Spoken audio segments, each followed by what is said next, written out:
Yo creo que este mejor.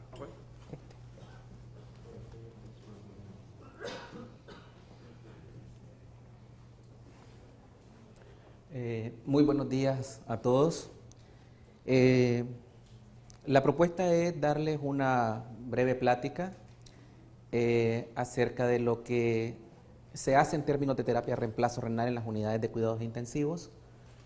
Me voy a referir principalmente a las técnicas hemodialíticas. No me voy a referir en esta ocasión a las técnicas de diálisis peritoneal. Y por supuesto, el escenario en el que me voy a desarrollar es en el escenario del paciente, que es crítico y que por tanto lo más probable es que desarrolle un daño renal agudo, que lo definiremos como ACI, según las siglas en inglés, a lo largo de la conversación. Es de resaltar este tema porque hay por lo menos 7 décadas de estudio acerca de este fenómeno y todavía en términos de fisiopatología es muy pobremente entendido. Y lo que sí está claro es que existe una relación bastante lineal entre la gravedad del insulto y el grado o gravedad del daño renal agudo. Pero esta relación lineal se pierde en el momento que entran en juego la respuesta del huésped y es lo que lo hace un poco más complejo. Hay suficiente evidencia en modelos de regresión logística, que esto también resalta el tema, regresión logística multivariada, donde se ha demostrado que la mortalidad por ACI en un paciente crítico puede variar desde el 12% hasta el 100% cuando el paciente tiene evidencia de falla de un órgano, evolucionando hasta falla de 5 órganos respectivamente. Definiremos ACI como un síndrome caracterizado por una pérdida abrupta de la función renal, a menudo con oliguria, la cual está fuertemente asociada a una elevada morbilidad temprana y a largo plazo y a la elevada mortalidad, también como subsecuente desarrollo de enfermedad renal crónica. Hasta el momento sí hay suficiente evidencia de una estrecha relación entre los pacientes que desarrollan ACI y el desarrollo posterior de insuficiencia renal crónica. En diferentes estudios aleatorizados se ha comprobado de que por lo menos 1/3 de los pacientes que hacen daño renal agudo en la unidad de cuidados intensivos desarrollarán enfermedad renal crónica e insuficiencia renal crónica. Hasta hace unos años se estimaba que la incidencia era del 1% de los pacientes que se presentaban al hospital y las frecuencias variaban entre el 7 y el 50% para los pacientes de UCI. Parte de la historia inicial debería ser en ese momento determinar cuál era la creatinina sérica basal del paciente, pues que es lo que hacía, o mejor dicho, se convertía en una limitante para establecerlo en una categoría funcional. En algunas otras ocasiones ya el paciente se presentaba con características de uremia, el mal estado general, anorexia, náuseas, vómitos, pero lo característico de estos pacientes es que el ACI es usualmente asintomático. Estos son datos un poco más actuales. Ya en países desarrollados la incidencia se estima entre 3.2 al 9.6% de las admisiones hospitalarias. La mortalidad intrahospitalaria varía desde el 20 hasta el 50% en UCI, incrementa la mortalidad a largo plazo y el riesgo ajustado de muerte es de 1.4 veces más que los pacientes que no desarrollan daño renal agudo. El ACI que requiere terapia de reemplazo renal en UCI es aproximadamente del 5 a 6% y estos pacientes elevan, con solo el hecho de iniciar terapia de reemplazo renal, su mortalidad hospitalaria hasta en un 60%. Estos son las dos clasificaciones que han sido más utilizadas para categorizar un paciente en ACI. Inicialmente, arriba se utilizó la clasificación Rifle, en la cual pues casi siempre se eliminaban los últimos 2 componentes, que se refería a la pérdida permanente de la función renal y la evolución a enfermedad renal crónica. Y como siempre, pues como marcador para definición se utilizaba la creatinina sérica o cambios en la tasa de filtración glomerular con respecto a la creatinina de base.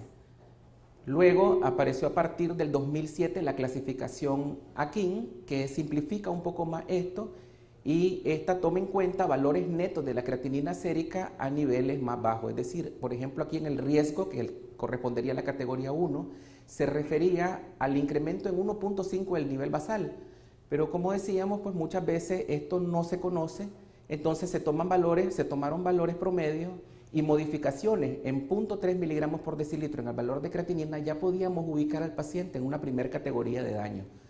Entonces, estas clasificaciones toman la creatinina sérica y el gasto urinario como principales marcadores o señaladores del daño renal agudo.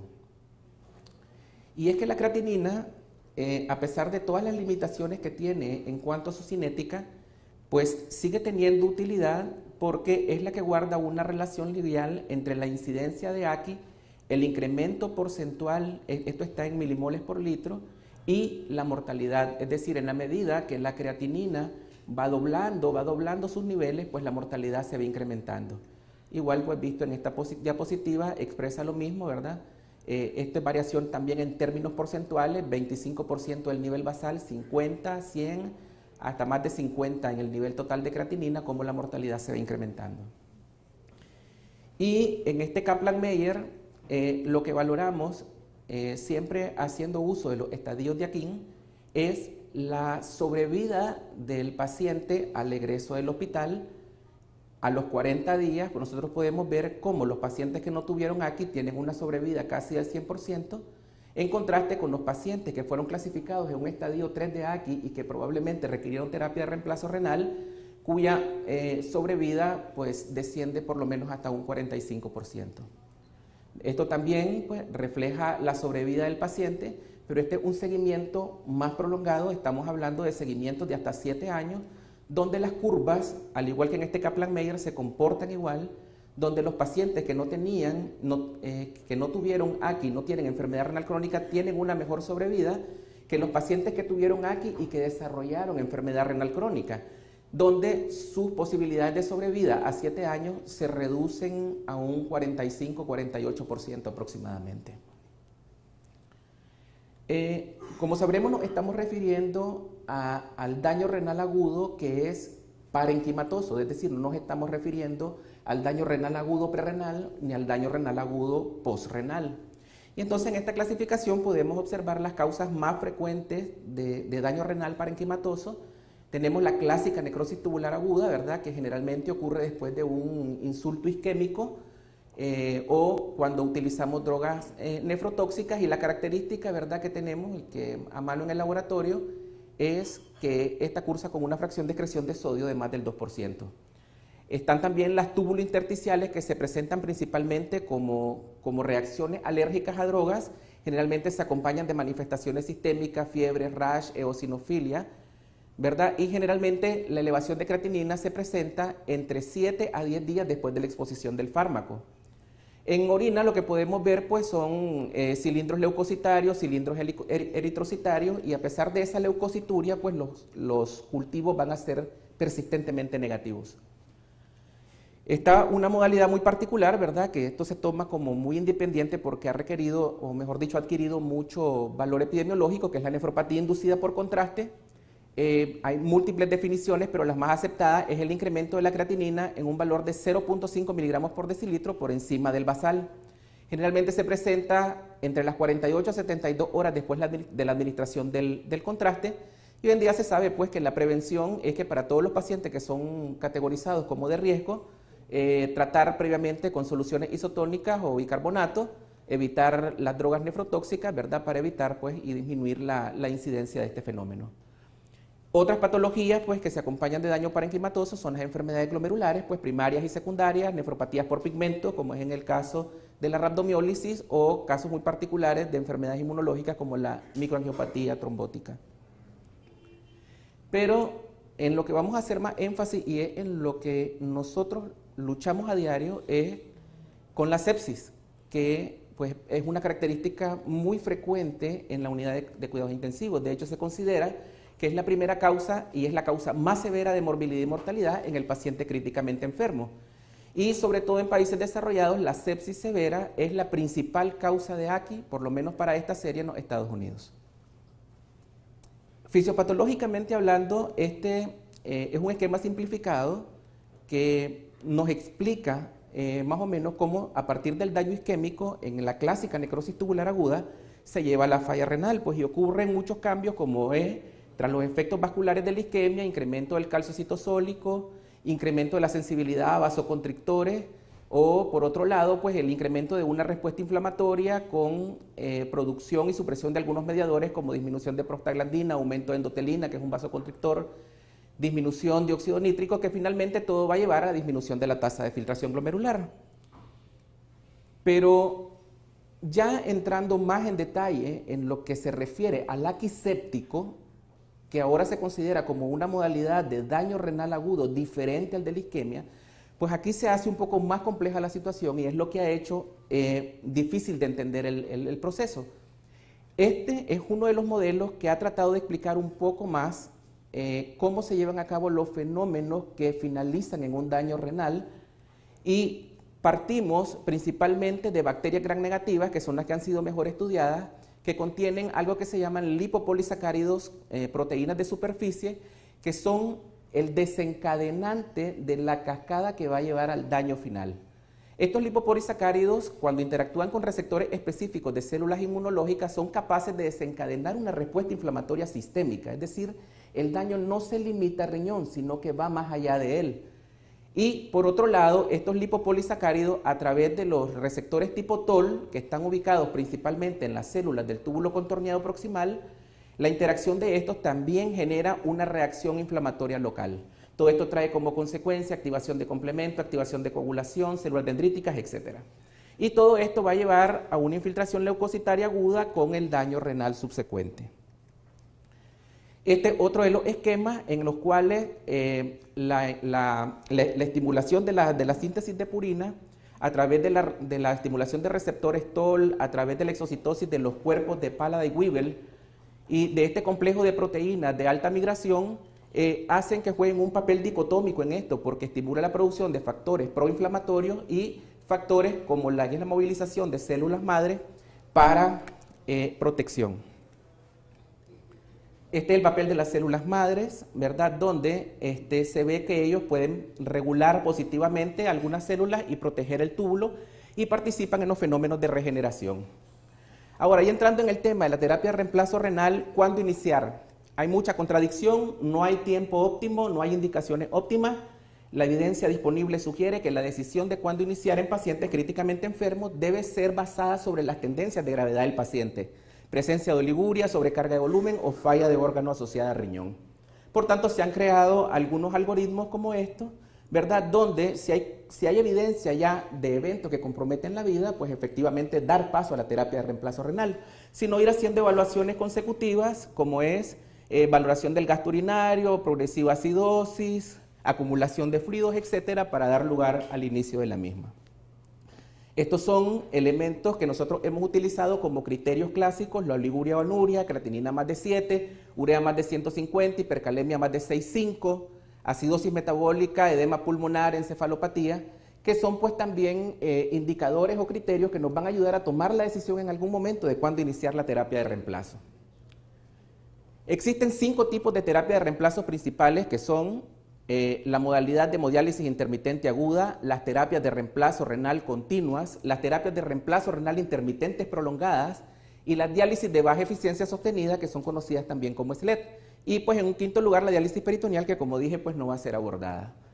Para los que no están muy familiarizados con esto, este es el circuito de hemodiálisis habitual, en lo cual se utiliza un acceso venoso, ¿verdad?, que funciona o a través de una fístula arteriovenosa. Este es el componente sanguíneo y hay un componente azul que es el componente dializante. La circulación es en este sentido, que es el que alimenta la rama arterial, es impulsada la sangre a través de una bomba, utiliza anticoagulación y la sangre baja en este sentido, luego pasa por una trampa de aire, que es un mecanismo de protección para el retorno de la sangre al paciente. Por otro lado está el dializante, ¿verdad?, que es una mezcla de agua pretratada con una solución balanceada de electrolitos que entra al filtro pero en una dirección contraria, y este mecanismo de contracorriente en el filtro es lo que favorece la difusión. Obviamente tiene que tener un sistema de drenaje, que es lo que nosotros conocemos como el efluente dialítico. Este es más o menos una de las máquinas, este es un ejemplo, ¿verdad?, de cómo en vivo está el paciente conectado. La característica principal y el principio del hemodiálisis es difusión simple, que se da por, o mejor dicho, está limitada por lo que es el tamaño de las moléculas que se van a eliminar y además por las diferencias de concentración.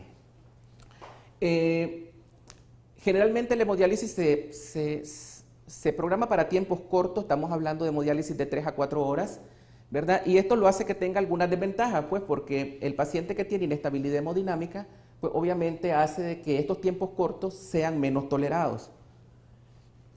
Para tratar de disminuir o mejorar la estabilidad hemodinámica en el paciente se han tomado algunas maniobras, como por ejemplo minimizar las tasas de ultrafiltración, y esto se logra incrementando la frecuencia de tratamientos o incrementando la duración de las terapias intermitentes. Por ejemplo, el SLED, que es el prototipo de terapia intermitente prolongada, puede ser prolongada a 6 horas, 8 horas. Lo otro que se recomienda es utilizar como amortiguador bicarbonato. Hoy en día es el único que se utiliza, ya no se utiliza acetato. Utilizar en la máquina perfiles de sodio y perfiles de ultrafiltración. Y algunas otras maniobras que todavía están en duda es el incremento del calcio en el dializado, cambios de las modalidades a hemofiltración o monitoreo de cambios en el monitor de la temperatura del dializante. Otra de las terapias continuas es esta que se llama, que es de mucho uso, la hemodiafiltración venovenosa continua, que esta es una técnica híbrida. Es una técnica que utiliza un principio de difusión, como el de hemodiálisis anteriormente, y un principio de convección, es decir, es el transporte que se produce a través de fuerzas hidrostáticas o arrastre de agua. La diferencia en el circuito con respecto a la hemodiálisis convencional es que, si ustedes ven, esta es la parte sanguínea, esta es la parte del dializante, pero ella utiliza además un componente que se llama volumen de reposición. Y esto es porque la hemodiafiltración venovenosa continua remueve grandes volúmenes, y estamos hablando de volúmenes de hasta 58 litros en 24 horas. Una de las limitaciones de este tipo de terapia es el costo, pues, porque si es una terapia muy cara por la gran cantidad de recursos que se utilizan, necesita de personal muy entrenado que esté pendiente las 24 horas en que está conectado el paciente y con mucha experiencia, sobre todo en anticoagulación. Dentro de las ventajas claras vemos cómo, utilizando flujos sanguíneos y flujos de dializantes bajos, pues obviamente al alcanzar un flujo de 200 mililitros minuto, que está muy por debajo del que utiliza la hemodiálisis convencional, el aclaramiento, pues, de urea se alcanza con una efectividad que va más allá de los 100 mililitros minutos. Estas son algunas de las soluciones que se utilizan como soluciones de reemplazo en hemodiafiltración, y solamente para mencionarles, pues, que es una cosa que está a la mano. Se pueden utilizar fluido de diálisis peritoneal o se puede utilizar Ringer lactato como soluciones de reposición. Las complicaciones principales de las terapias continuas por el tiempo prolongado, algunas relacionadas con los aspectos técnicos, son la malfunción del acceso vascular, coagulación de los circuitos, coagulación del catéter, desconexión de las líneas, flujos sanguíneos insuficientes, embolismo aéreo, errores en el balance de líquido y pérdida de la eficiencia. Y entre las clínicas, pues, hemorragia, como les decía, pues la anticoagulación es muy prolongada y hay que estarla monitoreando constantemente en el paciente. La formación de hematomas, trombosis, hipotermia, reacciones alérgicas, pérdida de nutrientes, son entre otras, pues, las complicaciones que presentan. Luego, entre las otras terapias continuas a las que les quiero mencionar, es una que es puramente convectiva, que es la hemofiltración venovenosa continua. Aquí la diferencia es, con respecto a la hemodiafiltración, que es la terapia híbrida, es que en este no se utiliza dializante, sino que la depuración de urea se da estrictamente por fuerzas hidrostáticas y, pues, por el arrastre de agua. Entonces, este solamente utiliza el líquido de reposición, ¿verdad? El filtro, el efluente dialítico, que es el de drenaje, pero no hay aporte de dializante. Esto es una de las terapias que confiere mayor estabilidad hemodinámica al paciente. También se puede prolongar a 24 horas, ¿verdad? Pero también, pues, sigue siendo cara, pues, por la cantidad de soluciones que se utilizan y requiere de personal entrenado. Esto más o menos refleja las diferencias o características de las 4 que he presentado. La ultrafiltraciones lentas continuas, si ustedes se fijan, los flujos sanguíneos son flujos sanguíneos bajos, no los flujos sanguíneos que utilizamos en las hemodiálisis intermitentes, que son hasta de 400 mililitros minutos. Y los tiempos, pues, ¿verdad?, que en los que se prolongan, ¿verdad?, que son hasta de 24 horas, como les decía. La tasa de ultrafiltración en términos de mililitros minutos, como podemos ver, por ejemplo, en la hemofiltración continua, pues son altas, hasta de 25 mililitros minuto, ¿verdad? Y eso es lo que hace pues que utilice más volúmenes de reposición. En cuanto al cálculo de la dosis de diálisis para pacientes críticos, pues no es aplicable el modelo cinético de urea que utilizamos clásicamente en el paciente con insuficiencia renal crónica.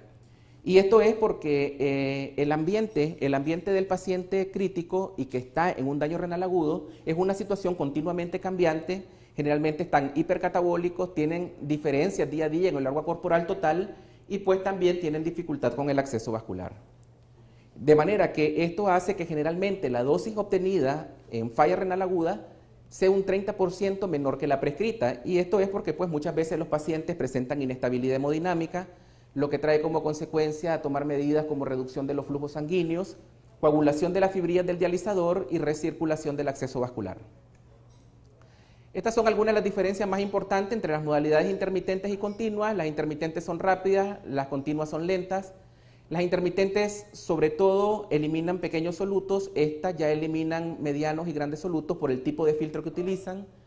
Las intermitentes por esos tiempos cortos son peores toleradas, estas son mejores toleradas. Estas utilizan transporte difusivo, estas utilizan transporte convectivo híbrido. Y estas requieren menor cuidado de enfermería, estas sí necesitan mucho personal entrenado, esta es más barata, esta es muy cara. Y esta tiene una menor dependencia en cuanto a los cuidados del paciente, esta tiene una dependencia total, sobre todo cuando los tratamientos se prolongan más allá de las 24 horas. En conclusión, la hemodiálisis intermitente y las terapias de reemplazo renal continua pueden ser consideradas modalidades equivalentes en el tratamiento del paciente críticamente enfermo con AKI. Aquí hago alusión a un estudio que es el COMBINT, el que prácticamente fue el único estudio controlado aleatorizado que se publicó en el 2009, donde entraron 152 pacientes que fueron aleatoriamente divididos para recibir hemodiálisis intermitente y hemofiltración venovenosa continua. No hubo diferencia de mortalidad en términos de 28 días, las mortalidades fueron muy parecidas, de manera que no hubo superioridad de un método con respecto al otro.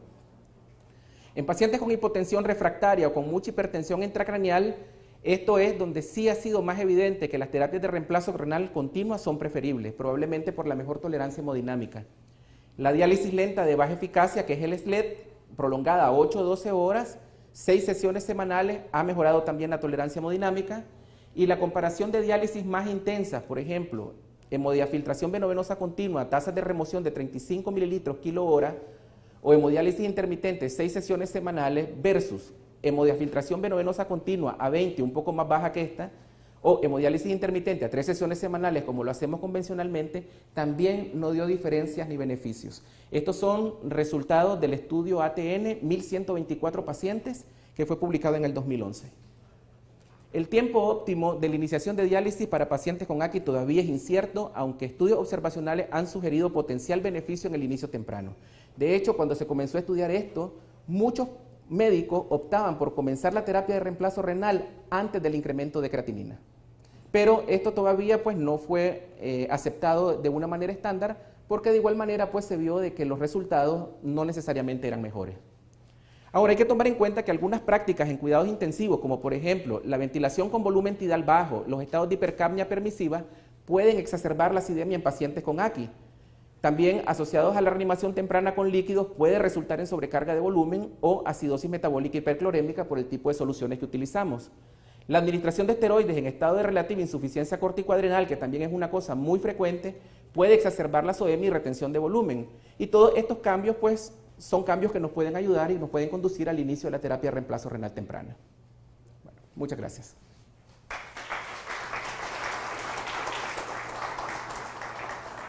¿Preguntas para el doctor Granera?